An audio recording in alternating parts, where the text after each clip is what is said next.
Selamat pagi pemirsa, Anda kembali menyaksikan Cerdas 5 Menit bersama saya Chandra Dewi.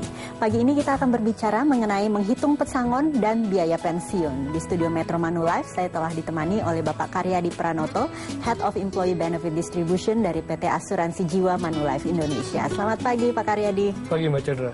Pak Karyadi, ini menghitung pesangon dan biaya pensiun. Pertanyaan saya pertama, kenapa harus dilakukan? Oke, ya. Sebenarnya mungkin tepatnya bukan menghitung biaya pensiun ya, tapi menghitung berapa kebutuhan kita nanti pada saat pensiun gitu ya. Karena ternyata dari beberapa survei yang kita lakukan di perusahaan kami mengatakan bahwa tadinya orang berpikir bahwa pada saat pensiun mereka menabung setiap bulan, uang ini bisa bertahan untuk 16 tahun setelah mereka pensiun. Tetapi lama-kelamaan kesininya dengan biaya kesehatan yang semakin tinggi, mungkin biaya konsumsi juga semakin tinggi, yang dari 16 tahun itu turun menjadi 7 tahun saat ini. Suatu survei juga mengatakan bahwa kalau kita mau hidup layak, ya kita harus punya pendapatan setiap bulan itu maksimal 80% dari income kita terakhir. Range-nya di 70-80% dari income kita terakhir. Artinya kalau saya pensiun nanti gaji 10 juta, saya mesti harus punya income setiap bulannya 7 juta sampai 8 juta agar lifestyle saya tidak berkurang.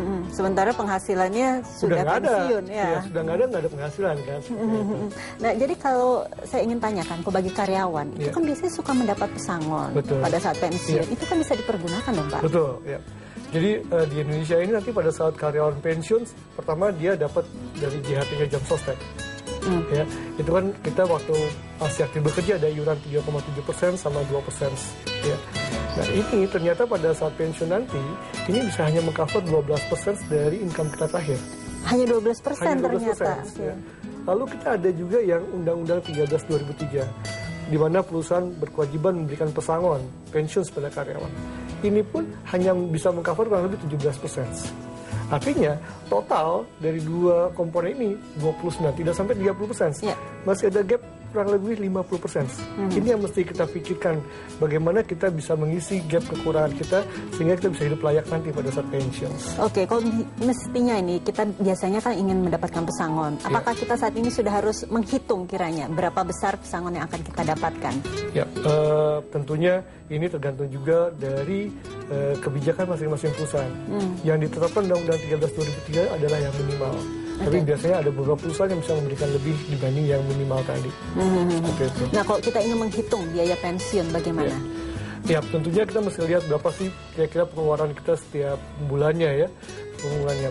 Dan ini tentunya kita bisa hitung nanti pada saat pensiun dengan inflasi, dengan segala macam ya kan pasti akan bertambah ya. Contohnya misalnya kita punya saat ini living cost kita setiap bulan let's say 3 juta rupiah. Tapi nanti pada saat pensiun apakah akan sama dengan 3 juta rupiah? Tentunya akan semakin tinggi. Belum lagi kalau gaya hidup masih sama dengan gaya hidup saat masih bekerja ya Pak ya. Nah, kalau begitu apakah bisa menjadi jalan keluar jika kita tetap bekerja pada usia pensiun? Tetap bekerja pada saat usia pensiun itu bagus tentunya ya. Tapi tentunya kalau survei ada satu survei juga mengatakan bahwa hanya 10 dari 100 orang yang pensiun masih dipekerjakan oleh perusahaannya. Mungkin karena keahliannya ya. Jadi tidak semua orang mempunyai kesempatan untuk bekerja. Tentunya juga kesehatannya juga semakin menurun, begitu ya, produktivitasnya juga semakin menurun. Jadi supaya kita nyaman saat pensiun harus bagaimana dong Pak? Melakukan investasi. Investasi seperti apa yang nyaman? Investasi salah satunya melalui program dana pensiun lembaga keuangan itu bisa membantu mereka untuk mempersiapkan dana pensiunnya pada saat pensiun. Bisa bantu setiap orang untuk mengisi tadi selisihnya yang 50% tadi dengan menyicil dana dari dini dalam program DPLK. Atau kita investasi dalam hal yang lain.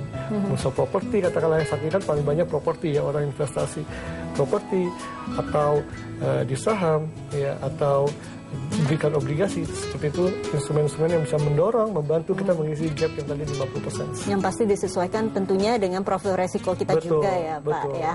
Baik. Profil risiko kita juga. Baik, terima kasih Pak Karyadi atas informasi dan juga kehadirannya. Dan pemirsa, demikianlah Cerdas 5 Menit, Cerdas Finansial untuk episode kali ini. Saya Chandra Dewi, terima kasih atas perhatiannya. Sampai jumpa. Dipersembahkan oleh